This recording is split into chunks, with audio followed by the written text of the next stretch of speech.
નમસ્કાર વિદ્યાર્થી મિત્રો, પાટણ જિલ્લા સમગ્ર શિક્ષા આયોજિત મારી શાળા મારે ઘેર કાર્યક્રમ અંતર્ગત હું પરમાર જિજ્ઞેશસિંહ દશરથસિંહ, ધનાવાડા પ્રાથમિક શાળા, તાલુકો સિદ્ધપુર, આપ સૌનું હાર્દિક સ્વાગત કરું છું. આજે આપણે સામાજિક વિજ્ઞાન ધોરણ 8માં પાઠ 8 ભારતની સમસ્યાઓ અને ઉપાયો વિશે ચર્ચા કરીશું. આપણે જોઈએ છીએ કે આપણા ભૌતિક સાધનો છે એ ખૂબ ઝડપથી બદલાઈ રહ્યા છે. તમે ચિત્રમાં જોઈ શકો છો કે જૂના સમયમાં ટાઈપરાઇટર હતું, ફોન કેવા પ્રકારના હતા, કેમેરો કેવા પ્રકારનો હતો, એ તમે જોઈ શકો છો. એની સરખામણી તમે આજે જોશો તો આ બધી બાબતોમાં ભયંકર અધધ કહી શકાય એવો બદલાવ આવ્યો છે. ટેકનોલોજીનો આ યુગ છે એટલે આપણે હરણફાળ ભરી છે, છતાં પણ પ્રજાની કેટલીક આંતરિક બાબતો છે જેમાં આજે પણ બદલાવ થયો નથી, અથવા તો અપેક્ષિત બદલાવ નથી થયો. જેટલો જરૂરી હોવો જોઈએ, જેટલો થવો જોઈતો હતો એવો બદલાવ નથી થયો. અને એ બાબતો કઈ કઈ છે તો તમે જુઓ કે પ્રામાણિકતા છે, નૈતિકતા છે, નાગરિકની ફરજો છે, પરિવહનની જાગૃતતા છે, પર્યાવરણ પ્રત્યેની સુરક્ષા છે અને વૈજ્ઞાનિક અભિગમ છે. આ બધી એવી બાબતો છે કે જે બાબતોમાં આજે પણ ભૌતિક સાધનો જે ઝડપે બદલાયા છે એની સરખામણીમાં આ બાબતોમાં આજે પણ અપેક્ષિત બદલાવ નથી થયો. હજુ પણ એ બાજુ આપણે ઉદાસીન છીએ. આજે પણ સમાજમાં વહેમો છે, અજ્ઞાનતા છે, નિરક્ષરતા છે, અંધશ્રદ્ધામાંથી આજે પણ સમાજ બહાર આવ્યો નથી. આજે પણ આપણે કોઈ નાની સરખી મુશ્કેલી વખતે તબીબો જોડે જવાની જગ્યાએ તાંત્રિકો જોડે દોડીએ છીએ. તો આ બધી બાબતોમાં આજે પણ અપેક્ષિત બદલાવ નથી થયો. હવે આપણે આપણા દેશની વાત કરીએ, ભારતની આંતરિક બાબતોની ચર્ચા કરીએ તો આપણા દેશની સીમાડાઓની અંદર જે દેશ વસી રહ્યો છે એની જે મૂળભૂત સમસ્યાઓ છે એની આપણે પાઠમાં ચર્ચા કરીશું. આપણી જે આંતરિક સમસ્યાઓ છે એનું માળખાગત સ્વરૂપ કેવું છે તો એ આપણે જોઈ લઈએ. પહેલાં તો તમે જોઈ શકો છો કે ભારતીય સમસ્યાઓનું માળખાગત સ્વરૂપ તમને ચાર્ટમાં દેખાઈ રહ્યું છે એ પ્રકારનું છે. આપણે એને 4 પ્રકારમાં વહેંચેલી છે. પહેલી છે આંતરિક સમસ્યા. આંતરિક સમસ્યામાં તમે જોશો તો વસ્તી વધારો, નિરક્ષરતા, મોંઘવારી, ગરીબી, બેકારી અને શહેરીકરણ, સાંપ્રદાયિકતા, ભ્રષ્ટાચાર અને આતંકવાદ.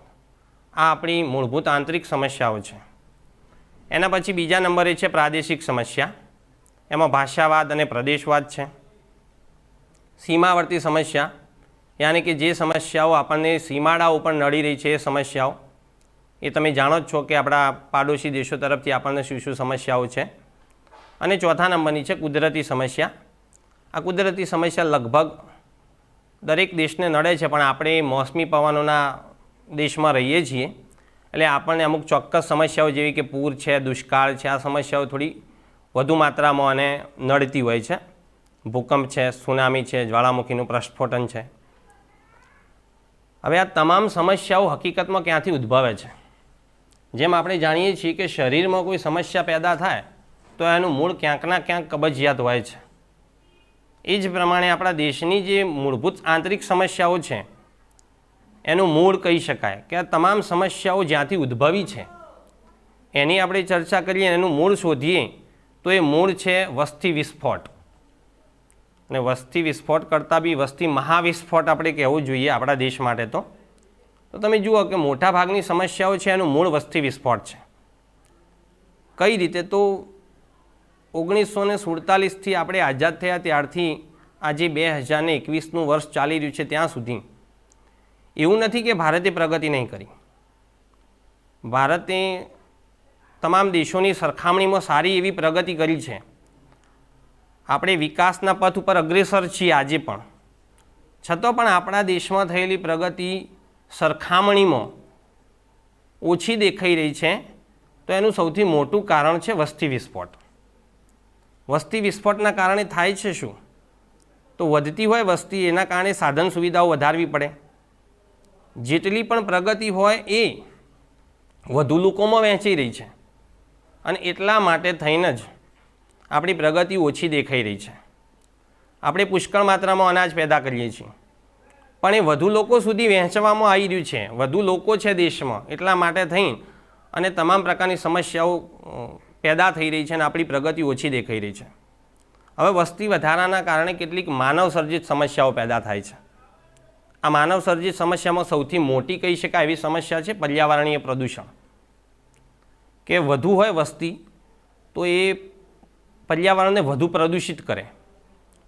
પહેલાંના સમયમાં જ્યારે વસ્તી ઓછી હતી ત્યારે આપણે પર્યાવરણનું દોહન કરતા હતા, યાની કે જે જરૂરિયાત પૂરતી વસ્તુ હોય એ આપણે પર્યાવરણમાંથી મેળવતા હતા.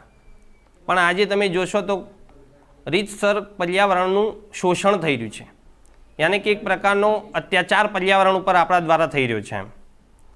બીજું જોઈએ આપણે તો કે વસ્તી ગીચતાથી રહેઠાણની સમસ્યા પેદા થાય, અને એટલા માટે જ આપણે દેશમાં છે ને ફ્લેટો ઊભા કરવા પડી રહ્યા છે, કારણ કે ઓછી જગ્યામાં વધુ લોકોને આપણે સમાઈ શકીએ એટલા માટે. પછી આ જેટલા પણ વધુ લોકો હોય એમને પીવાનું શુદ્ધ પાણી આપણે પહોંચાડવું પડે, તો એ પણ એક સમસ્યા છે. મેડિકલ સુવિધાઓ પૂરી પાડવી પડે, શિક્ષણ આપવું પડે એમને, બેકારી અને રોજગારીનો પ્રશ્ન ઊભો થાય, ત્રાસવાદ અને ભ્રષ્ટાચાર, આ બધા જે પ્રશ્નો છે, આ બધી જે સમસ્યાઓ છે એના મૂળમાં ક્યાંકના ક્યાંક વસ્તી વધારો છે. અને માટે જ સરકારને પણ વસ્તી વધારાને ડામવા માટે કેટલાક નિયંત્રણો અને કેટલાક કડક પગલાં લેવા પડ્યા છે. તમે જોશો ચાર્ટમાં તમે જોઈ શકો છો કે ભારતમાં 2001થી શરૂ કરી અને કયા 2011 સુધીના જે 10 વર્ષ છે એમાં કયા પ્રકારે વસ્તીનો વધારો થયો છે. આપણા દેશમાં દર 10 વર્ષે વસ્તી ગણતરી આપણે કરીએ છીએ. 2001ની વસ્તી ગણતરી મુજબ દેશની વસ્તી 102 કરોડ જેટલી હતી, જે 2011માં 121 કરોડ જેટલી થઈ, એટલે કે લગભગ 18.14 કરોડ જેટલો વધારો થયો. મૃત્યુ આંકને બાદ કરવા છતાં પણ આપણે 18.14 કરોડ જેટલા વધ્યા. તાજેતરમાં હવે આ કોરોના કાળના કારણે આપણે 2021ની વસ્તી ગણતરી હજુ સુધી શરૂ કરી શક્યા નહીં, પણ એક અંદાજ છે કે આપણે લગભગ 135-40 કરોડ સુધી પહોંચી ગયા છીએ. તમે આ ગ્રાફમાં જોઈ શકશો કે 1951માં આપણા દેશની વસ્તી 31.60 કરોડ હતી, 61માં 43.92 કરોડ, 71માં 54.81 કરોડ, 81માં 68.33 કરોડ, 91માં 84.64 કરોડ, 2001માં આપણે 1 અબજને પહોંચી ગયા અને 2011માં આપણે 121 કરોડ જેટલા થઈ ગયા. તો આ વસ્તી વધારો છે એ મૂળભૂત સમસ્યા છે. દેશની જેટલી પણ સમસ્યાઓ છે એ તમામ સમસ્યાઓના મૂળમાં ક્યાંકના ક્યાંક આ વસ્તીનો મહાવિસ્ફોટ છે, અને એના માટે સરકાર તરફથી તો કેટલાક પગલાં લેવામાં આવી જ રહ્યા છે, છતાં પણ આપણે એક જાગૃત નાગરિક તરીકે વસ્તી વધારાને નિયંત્રણમાં રાખવા માટે આપણે પણ સજાગ બનવું પડશે અને જાગૃત બની અને એના માટે પ્રયત્નો કરવા પડશે. બીજા નંબરની એક સમસ્યા છે જે મારી દૃષ્ટિએ વસ્તી વધારા કરતાં બી શાયદ વધુ ભયંકર છે, અને એ સમસ્યા છે નિરક્ષરતા. નિરક્ષરતાને એટલા માટે હું વસ્તી વધારા કરતાં બી વધુ ભયંકર સમસ્યા માની રહ્યો છું, કારણ કે કદાચ એક સમયે વસ્તી વધુ હશે અને એ જો શિક્ષિત હશે તો એ દેશના વિકાસમાં ક્યાંકના ક્યાંક પોતાનો ફાળો આપશે, એ દેશની પ્રગતિમાં સહાયરૂપ થશે. પણ જો વધુ પબ્લિક છે ને એમાં પણ પાછી નિરક્ષર હશે તો એ દેશના વિકાસને અવરોધતું સૌથી મોટું પરિબળ સાબિત થશે. કારણ કે નિરક્ષરતાના કારણે થાય છે શું કે જે વ્યક્તિઓ નિરક્ષર છે, જે અભણ છે, એ લોકો પોતાના વિચારો બીજાઓ સુધી સરળતાથી પહોંચાડી નહીં શકતા. એ લોકો નવા વિચારોને, શોધોને, જ્ઞાનને સમજી શકતા નથી પૂરતી માત્રામાં. શિક્ષિત વ્યક્તિ હોય તો એ પોતાના વિચારો છે, અભિપ્રાયો છે, માન્યતાઓ છે, ખ્યાલો છે, એને અસરકારક રીતે રજૂ કરી શકે અને બીજાને સમજાવી શકે. તમે જુઓ આપણા દેશના વડાપ્રધાન શ્રી ખૂબ જ સારા વક્તા છે, એ પોતાના વિચારોને અસરકારક રીતે રજૂ કરી શકે છે અને સરકારની જે નીતિઓ છે એના વિશે ચોક્કસ સ્પષ્ટ ખ્યાલ આપી શકે છે. તો આ શિક્ષિત વ્યક્તિનો ફરક છે કે વ્યક્તિ શિક્ષિત હોય તો એ પોતાના વિચારો છે, અભિપ્રાયો છે, એના બહોળા લોકો સુધી અસરકારક રીતે રજૂ કરી શકે છે, અને કોઈ પરિવર્તન હોય તો એને સરળતાથી સ્વીકારી શકે છે અને પરિવર્તનની સાથે એડજસ્ટ થઈ શકે છે. આઝાદી મળી ત્યારથી શરૂ કરીને જુઓ તમે તો આજે આપણે સારી એવી પ્રગતિ કરી છે શિક્ષણની બાબતમાં, કારણ કે દેશ આઝાદ થયો એટલે તો નિરક્ષરતાનું પ્રમાણ બહુ બધું ઊંચું હતું. સરકારની નીતિઓને જ આભારી છે. આ 1951થી પંચાયતી રાજનો આપણે જે અમલ કર્યો છે ત્યારથી જે સરકારે શિક્ષણ માટે નીતિઓ અપનાવી છે એના કારણે જ આપણે આજે 80% જેટલા ઊંચા સાક્ષરતા દર સુધી પહોંચી શક્યા છીએ. આમ છતાં જુઓ તમે 19મી સદીમાં સરકારી નીતિઓ તો આપણે આઝાદ થયા એના પછી અમલમાં મૂકાણી, પણ એના પહેલાં પણ રાજાશાહી વખતે પણ તમે જોશો તો આપણા વડોદરાના મહારાજા હતા સયાજીરાવ ગાયકવાડ. એમણે પોતાના વડોદરા રાજ્યની સીમાઓ જ્યાં સુધી સ્પર્શતી હતી ત્યાં સુધી એમણે એટલા વિસ્તારમાં પ્રાથમિક શિક્ષણને મફત અને ફરજિયાત કર્યું હતું. યાની કે આપણા રાજાઓ પણ શિક્ષણ પ્રત્યે જાગૃત હતા અને એમણે પણ નિરક્ષરતાને દૂર કરવાના ઘણા બધા પ્રયત્નો કર્યા છે. અને આપણી સરકારી નીતિઓના કારણે જ આજે પણ આપણે સારા એવા પ્રમાણમાં સાક્ષરતાનો દર વધારી શક્યા છીએ.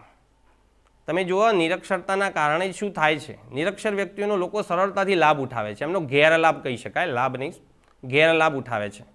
અને નિરક્ષરતા એક કલંકરૂપ છે. સમાજમાં તમે એવા કેટલાય પ્રસંગો જોતા હશો કે જેમાં નિરક્ષર લોકોને કોઈ વ્યક્તિઓ સરળતાથી એમને છેતરી જાય છે. હવે આપણે આ નિરક્ષરતાને અટકાવવા માટે કરવું શું પડશે, એક્ઝેક્ટલી એના ઉપાયો શું છે, તો તમે જોઈ શકો છો. અને તમે જાણો છો કે આજે આપણે 6 થી 14 વર્ષ સુધીના જે બાળકો છે એમને મફત અને ફરજિયાત શિક્ષણ, પ્રાથમિક શિક્ષણ અમલમાં મૂકેલું છે. હજી બાળકોને ભણવા માટે વાલીઓને પ્રોત્સાહન મળે, વાલીઓ સરળતાથી બાળકોને પ્રોત્સાહિત થઈ અને ભણાવે એટલા માટે થઈને સરકાર તરફથી એમને શિષ્યવૃત્તિ, મધ્યાહન ભોજનની સુવિધા, પૂર્વ પ્રાથમિક શિક્ષણ, કન્યા કેળવણીને લગતી ખાસ યોજનાઓ, આશ્રમ શાળાઓ, વિદ્યાદીપ યોજના, આદર્શ નિવાસી શાળાઓ, નિરંતર શાળાઓ, આ તમામ પ્રકારની સુવિધાઓ સરકાર તરફથી આપવામાં આવે છે કે જેના કારણે વધુને વધુ બાળકો શિક્ષણ મેળવે અને વાલીઓ એમને શાળા સુધી પહોંચાડવા માટે પ્રોત્સાહિત થાય. તમે જુઓ આજે નિરંતર શિક્ષણ અને 2009થી તો હવે આપણે RT અમલમાં મૂકેલું છે, યાની કે રાઇટ ટુ એજ્યુકેશન. દરેક બાળકને શિક્ષણ પ્રાપ્તિનો હક છે આપણે અમલમાં મૂકેલો છે.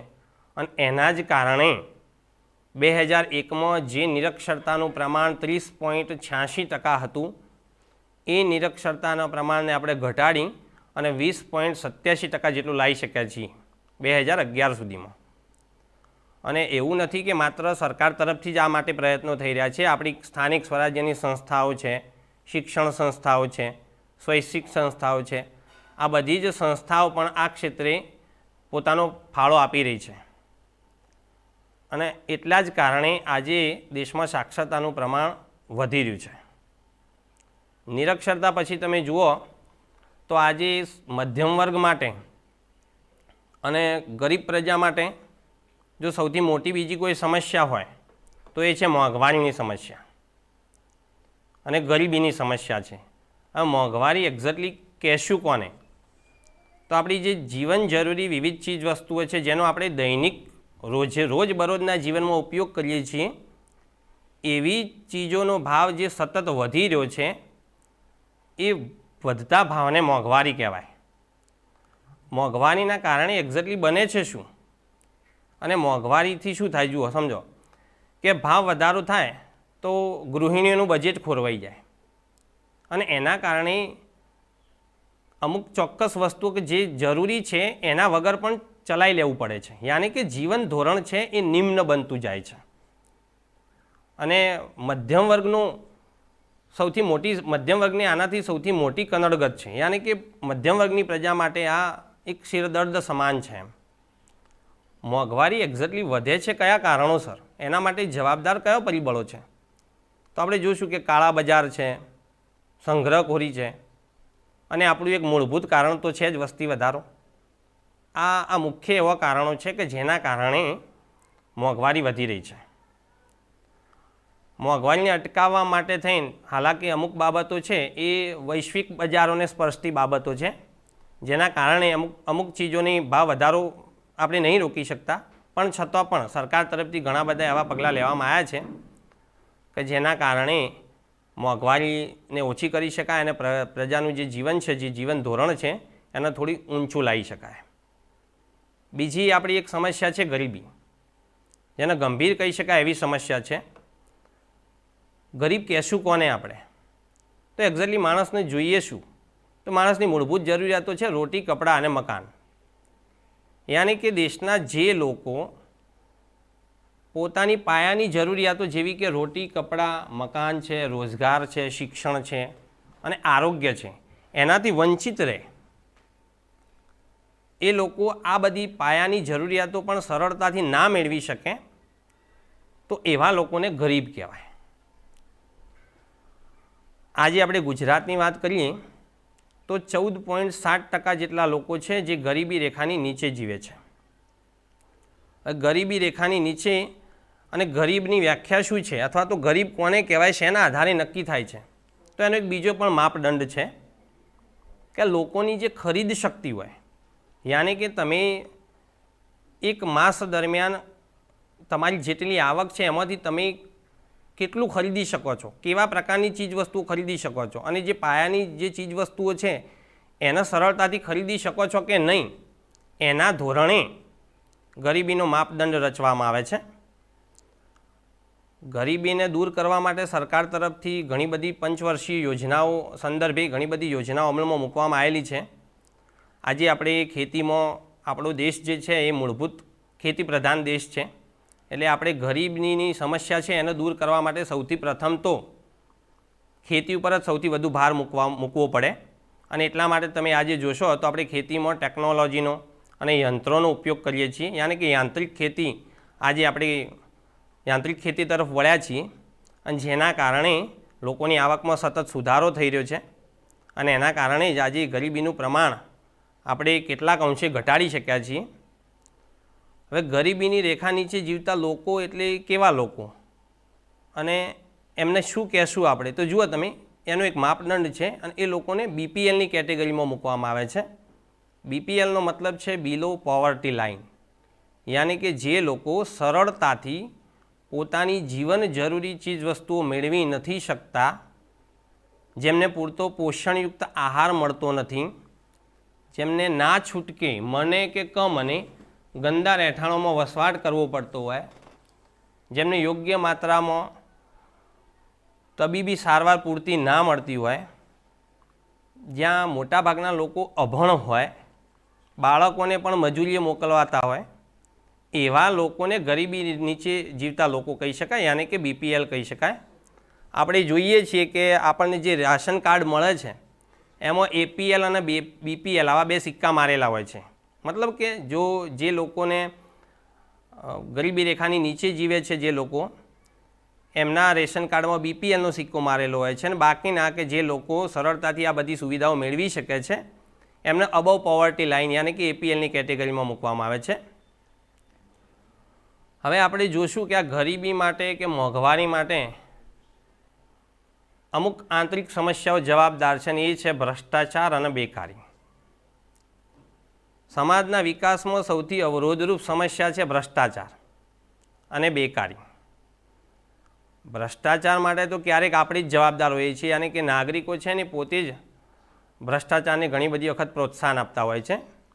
મને કમ અને એ અલગ વાત છે, પણ નાગરિકો ક્યાંકના ક્યાંક ભ્રષ્ટાચારને પ્રોત્સાહન તો પૂરું પાડતા જ હોય છે અને એટલા જ કારણે આજે દેશમાં ભ્રષ્ટાચારની સમસ્યા વધી રહી છે. તમે જોશો કે આમ તો લાંચ લેવી અને લાંચ આપવી એ બંને બાબતો એ ગુનારૂપ છે, કાયદાની દૃષ્ટિએ બંને બાબતો ગુનો છે. છતાં પણ ભ્રષ્ટાચાર એટલો વ્યાપકપણે પ્રસરેલો છે કે શાયદ આપણે એને સંપૂર્ણપણે તો નાબૂદ નહીં કરી શકતા, પણ આપણે સજાગ બની અને એને દૂર કરવાના પ્રયત્નો ચોક્કસથી કરવા જોઈએ. એવા પ્રયત્નો તો કરવા જ જોઈએ કે જેના કારણે આપણા થકી ભ્રષ્ટાચારને પ્રોત્સાહન ના મળે.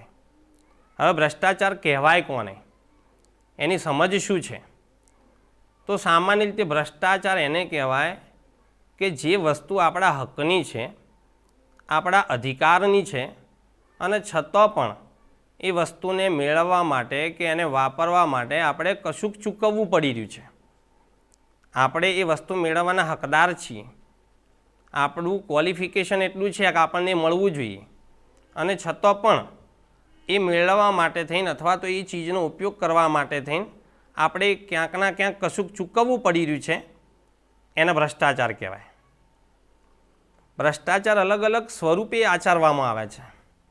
છેતરપિંડી, ભેટ સોગાદો આપવી, લાંચ રૂશ્વત આપવી, આ બધા દ્વારા આપણે ભ્રષ્ટાચાર લોકો આચરે છે. કેટલાક લોકો છે ભાઈ જે પોતાના પદનો અને પોતાની જે મળેલી હોય સત્તા, એનો દુરુપયોગ કરે છે, અનૈતિક અને બેજવાબદારીપૂર્વકનું વર્તન કરે છે અને ભ્રષ્ટાચાર આચરે છે. તો આ ભ્રષ્ટાચાર છે એ સમાજ માટે મોટામાં મોટું દૂષણ છે, કલંક છે. હવે આ ભ્રષ્ટાચારથી માનવ જીવન ઉપર અને આપણા સમાજ જીવન ઉપર શું પડે છે એની, તો આપણે એની સમજ મેળવી લઈએ કે ભ્રષ્ટાચારથી એક તો માનવ અધિકારોનો ભંગ થાય છે.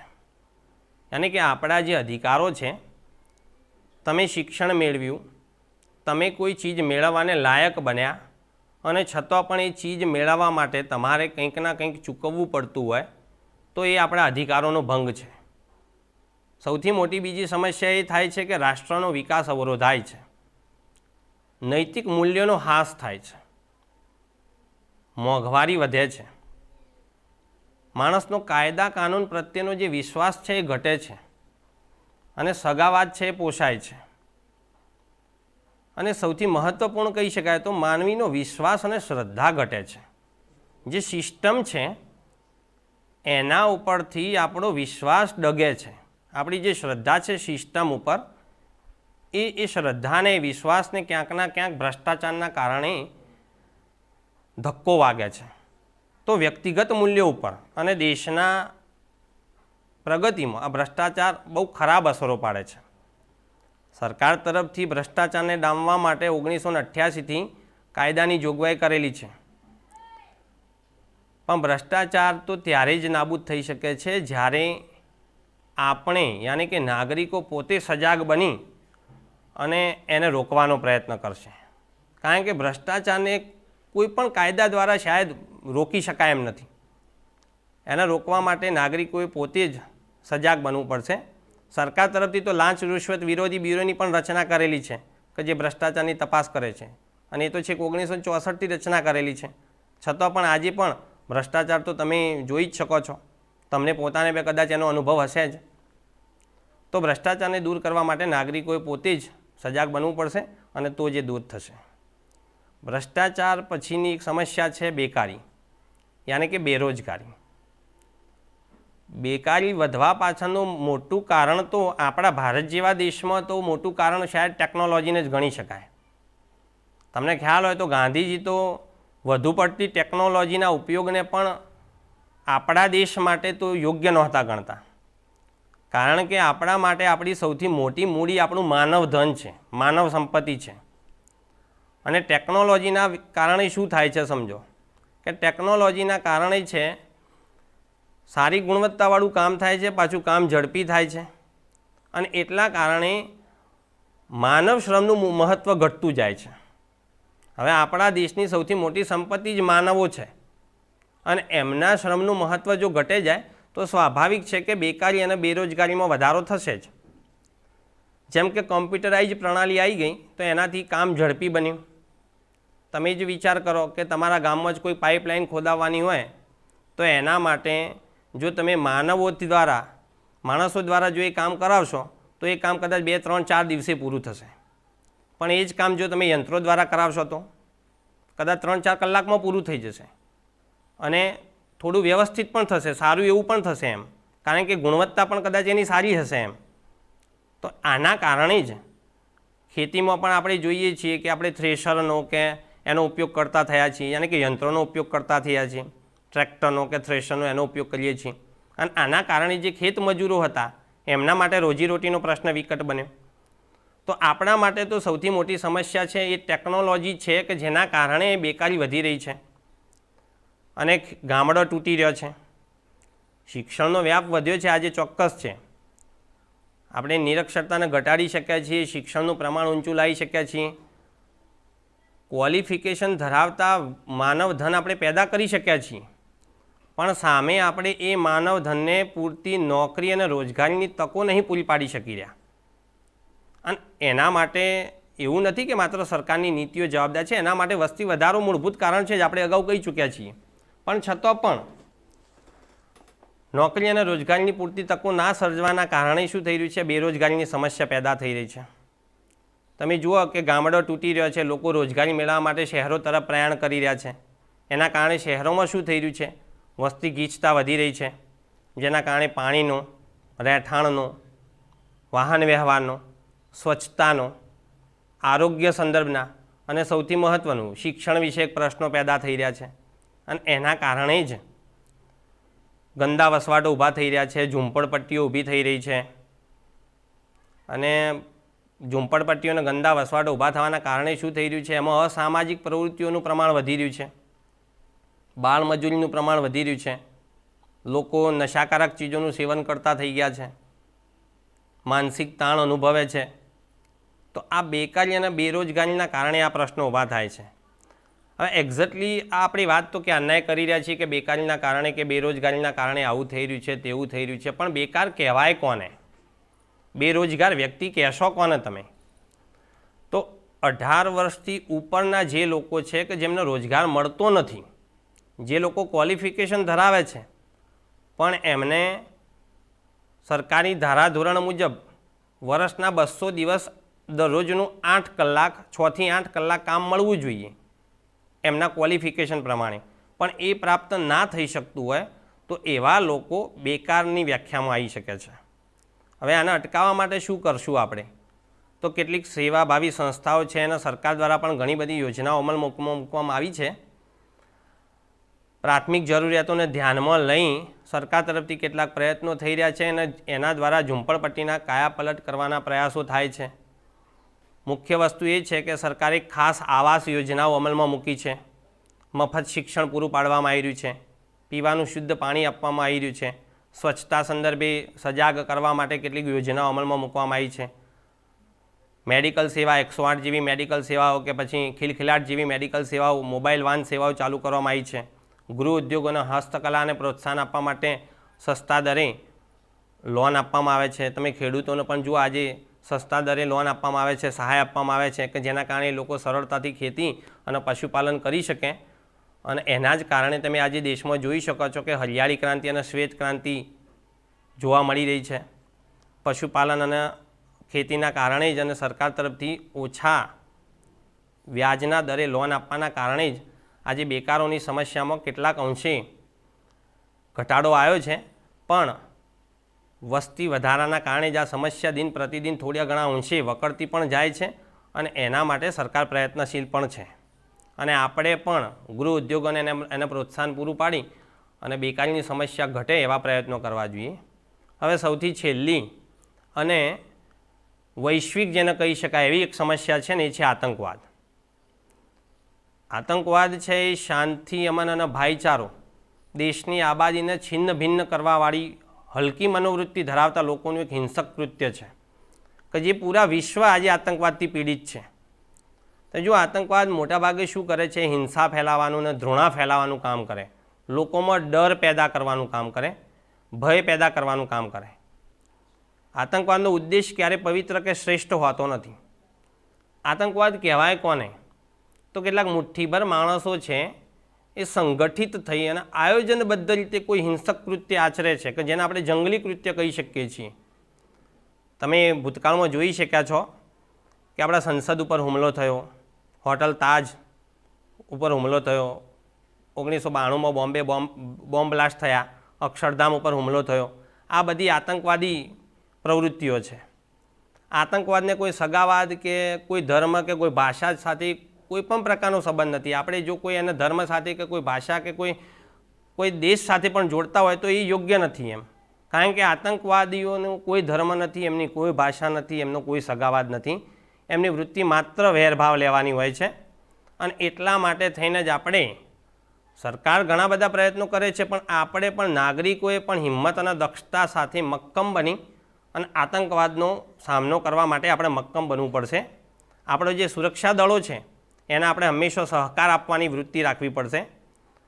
એમને આધુનિક ઉપકરણોથી સજ્જ કરવા પડશે. આપણે મુસાફરી કરતા હોય અથવા તો કોઈ જાહેર સ્થળો પર હોય તો આપણે ચેતતા રહેવાનું. ખોટી જાહેરાતો થતી હોય કે અફવાઓ થતી હોય તેનાથી આપણે દૂર રહેવાનું. અને આપણો જે સુરક્ષા દળો છે એને સીસીટીવી કેમેરા અને મેટલ ડિટેક્ટરથી આજે આપણે સજ્જ કરેલો છે કે જેના કારણે આપણે આ આતંકવાદી પ્રવૃત્તિઓને અટકાવી શકીએ. તો આ પ્રકારે સરકાર તરફથી બહુ બધા પ્રયત્નો રહેતા હોય છે, પણ આપણે પણ સજાગ બની અને આતંકવાદી પ્રવૃત્તિઓને ડામવા માટે હંમેશા મક્કમતાથી વર્તવું પડશે.